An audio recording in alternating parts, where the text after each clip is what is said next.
Guys, आज हामी internship गर्न गइरहेका छौँ। अहिले हामी घरतिर छौँ। अब हामी अहिले हिँडिरहेको छौँ। 9 बजी पुग्नु पर्ने हो, तर हामी 9 बजी हिँडिरहेको छौँ। मनहरा पुग्न लाग्यौँ अहिले चाहिँ। अब हामी 150 दिनमा के भन्नु चाहिँ उत्रिसक्यौँ बसबाट। सिटिजन ब्याङ्क हाम्रो यता अगाडि छ। हामी अहिले गइरहेको छौँ हामी काम गर्ने ठाउँ। यतै हो। शुभ होस्, जय होस्, भलो होस्, कुबेर नहोस्।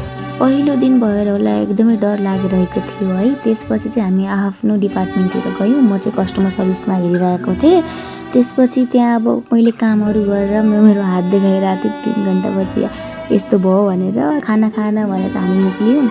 मौलाली बोलाउन गएँ। त्यसपछि हामीले चाहिँ खाना त त्यस्तै हो, गन्नाको जुस चाहिँ खाएर आयौँ। फिर्ता आएर आफ्नो काम गऱ्यौँ। अनि यति बेला चाहिँ मलाई म्यामले प्रिन्ट आउट निकाल्न भन्नुभएको थियो। त्यस बेला चाहिँ अब निकाल्दाखेरि चाहिँ मसँग एकछिन टाइम पास गरेर बसिरहेको थियो। हामी आज यस्तो हो भनेर भनिरहेको थियौँ। हामी रिटर्न आउँदा चाहिँ एकदमै बसमा यस्तो भिड थियो है, हामी त्यही भनिरहेको थियौँ। अनि हामी हेलो गाइज, फेरि हाम्रो यस्तो भयो, 120 रुपियाँ तिर्नु पर्यो, आजको दिन यस्तो अभावमा गयो, टाउको दुखिहाल्यो भनेर हामी हाँस्दै आइरहेको थियौँ। त्यसपछि बबिता आफ्नो घर गई, म आफ्नो घर गएँ। मतलब म मेरो पसल गएँ।